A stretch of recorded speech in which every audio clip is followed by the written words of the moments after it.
if a 4-year-old boy was able to reach the light switch and turn on the light for the first time, maybe a 3-year-old in his life, he might come running into the room, "Mommy, Mommy, I turned on the light all by myself." And of course, Mommy's going to say, "Good job, I'm so proud of you." And the 4-year-old might, remember that for a while as a big accomplishment and feel proud, and rightfully so. He's accomplished something he's never been able to accomplish before. If I walked into a room at my age and said, "Hey everybody, guess what? I just turned on the light all by myself," people would look at me and think, that's a little odd. If a young girl is able to dress herself for the first time, she might come running into the room with it where her family is and say, "Look everybody, I put on these clothes all by myself." And everybody would hopefully be encouraging and say, "Good job. Oh, you look so nice. You did such a great job." And of course, boy, girl, doesn't matter in these stories.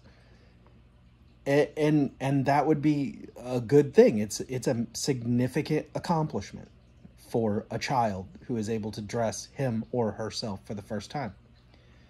But if my wife came walking into the room with all of our family sitting around at the age that she is and said, "Look everybody, I dressed myself today," we would all be a little confused as to why she was bringing attention to that fact. We bring attention to accomplishments that we make that are unique or rare for us. We turn on light switches all day long. Hundreds of times, thousands of times in our lives have we successfully flipped light switches on or off and never given it a second thought. It is not, in our minds, an accomplishment. It is something that we do on autopilot without thinking of it at all. We get ourselves dressed. We tie our shoes. For those of us who drive and have driven for some years, we drive ourselves to our jobs or to the store or wherever we need to go. There are so many things that we do on a daily basis that are just normal things that we give no thought to at all. It requires no mental processing. It requires no extreme exertion of physical energy. In the grand scheme of things, to us, it is irrelevant because we do it so frequently. Now, this concept applies very significantly to the personality type world. And the reason for that is this. If you favor a cognitive function, whatever it may be, whatever your two top cognitive functions are, let's say, you are doing those things basically on autopilot all day, every day, without giving it a second thought. Now, the people around you may notice that you are doing that, but you largely will not notice that you are doing it, and you will do it nonstop. And it will be literally natural for you. It is not just second nature, it is your primary nature. And you will never really, at least once you are of a certain age, maybe when you're young, you will sort of boast or brag about the thing. But generally speaking, you won't boast or brag about it because to you, it will be an irrelevant aspect of your life. Irrelevant in the sense that you do it without thinking, not irrelevant in the sense that it plays no role. It plays a primary role. It plays a significant role. You're being driven by your top two cognitive functions, and you are doing them non-stop. But they require little to no physical or mental or emotional energy from you. You just do them. Much like turning on a light switch, getting dressed, tying your shoes, things like this, things that you would never brag about. Now, if you find that you do something or accomplish something or think a certain way or behave a certain way or focus on a certain aspect of life, and you find yourself wanting to sort of brag about that, tell people about it, then that is probably not associated with one of your top two cognitive functions. It's probably associated with a lower cognitive function. Now, you will remember that you did that because it was hard for you. It required emotional, mental, or physical energy that you don't usually spend. And so let's say you do this task or you think through this thought process and you are sort of proud that you did this and you remember that you did it.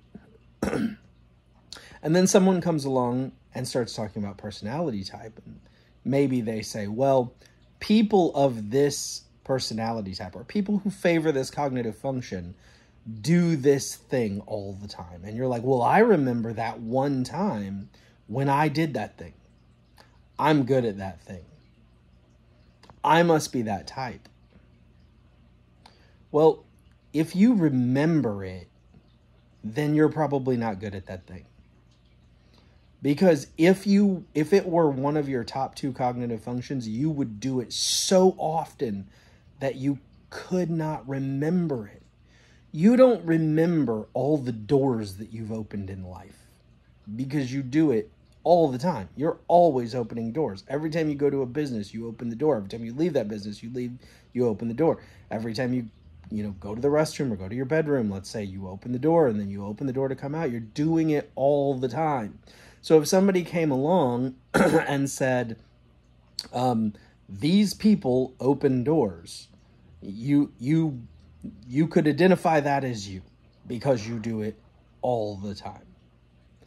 But if for some reason doors were a major struggle to you and you always were confused by them and you had the most difficult trouble getting them open, but you successfully opened one last Tuesday and you had successfully opened 2 doors the week before that, and today you did another one, and then someone comes along and says, well, these types of people open doors. You'd be like, well, that's me. I open doors. No, you don't. The people who open doors 10, 20, 30 times a day without ever thinking about it, those are the opening door people. You are not an opening door people because you struggled to open one, but you remember when you successfully did. And so you identify yourself as the person who belongs in the category of door openers. Now let's put this into more practical application. Let's talk about a real thing. Let's talk about people who have introverted sensing as one of their top 2 functions. These people are organizing the physical world, and they're sort of just doing it on autopilot. Their physical realm around them, their house, their desk, their car, their whatever, will very likely be extremely organized. But they're not organizing it once a week, once a month. They're not letting everything fall into a state of upheaval and then making a project out of getting it all organized. They are keeping it organized at all times. Organization to them is tying shoes, turning on lights, and opening doors. It isn't something you do once a day, once a week, once a month. They do it nonstop, all the time, constantly. Now, let's say that you are a person who allows your physical realm around you to fall into a state of upheaval, and then you clean it up and get it nice and organized, and then you allow it to fall into a state of, disorganization, and then you clean it up and get it all nice and organized. People might say, well, people with high introverted sensing keep things relatively organized in the physical world, and you'll say to yourself, well, I do that. No, you don't. And you'll say, yes, I do. I remember last Thursday I cleaned the garage. And the week before that, I cleaned the basement up some. And the week before that, I had 2 days off, and I spent both days, getting my kitchen utensils back in order, or whatever. That shouldn't take 2 days, but whatever. That's how bad of a mess it was. It took you 2 days to do it. You're probably not a high introverted sensing person because you've made projects of cleaning up things that you've allowed to fall into a state of mess. The high introverted sensing person probably never allowed those things to fall into a state of mess in the first place. The high introverted sensing person is not going to remember all the things that they organized and cleaned, because that would be like you remembering every door you opened or every light switch you turned on. They just do it constantly. It's not memorable to them, and they're probably not going to brag about it or think that it's any big major accomplishment, because they just do it. It's not a special thing to them. You wouldn't brag about tying your shoes, and they don't brag about organizing things. If a high extroverted intuition person is thinking about a million possibilities of futures and different ways that things could play out, they're doing that on autopilot. It's just coming out of their mind nonstop. They're not going to go, hey, everybody, listen, I've had an idea about this thing that we could do for the future. They're not, they may stop you and tell you their idea, but it's not going to be like revolutionary that they had an idea about the future. It's nonstop for them. If a high extroverted sensing person, goes on a roller coaster, let's say, they're not gonna go back to all their friends and go, guess what, everybody? I rode a roller coaster. Their friends would be like, yeah, you always do that kind of stuff, right? Why is that a big deal? Now, if somebody who's very docile, somebody who does not go out and explore the physical world around them very often, goes out and rides a roller coaster, they might come back and be like, I rode a roller coaster, or I went bungee jumping, or I did something that is kind of an extreme experience of participating in the physical realm around me. That person, if they're really like, oh my gosh, I can't believe I did this thing, or if their friends are all like, I can't believe you did that thing, that's so not you, then it's a possibility that that person does not do that very often. But they're going to remember that they did that. And then when someone comes along and says, well, people of this personality type do these things, they might think to themselves, well, I did that thing, I must be that personality type. No, if you can remember that you did that thing, you're probably not of that personality type. It's probably something that required a lot of energy for you, emotional, physical, or sorry, lost my train of thought there. Anyway, it required a lot from you. And the fact that it required a lot from you means you don't do it regularly. And if you don't do it regularly, then that is probably not an aspect of what makes up your first two cognitive functions. Therefore, it is very difficult for us to see who we are. Because what we tend to see about ourselves is not that we are people who flip light switches, open doors, and tie shoes. The things that we do all day, every day on autopilot that require no energy, and we don't even think about them. We don't see those things about ourselves. What we see about ourselves often are the things that stand out because we don't do them every day. But your friends and family around you, they see what you're like all the time. They recognize who you are on a non-stop basis. And therefore, if you're trying to understand who you really are, regardless of whether it's a personality type thing or not, you just want to know who you are. What makes you you? What are the things about you that people notice about you? What are the things that, you think are good? What are the things that perhaps you want to improve? You have to, first of all, put on some significant humility. And then you have to be able to go to people around you and say, you know, what am I like? And what you hear may shock you. It may be things you don't want to hear. But it will probably not be the things that you expect in many respects.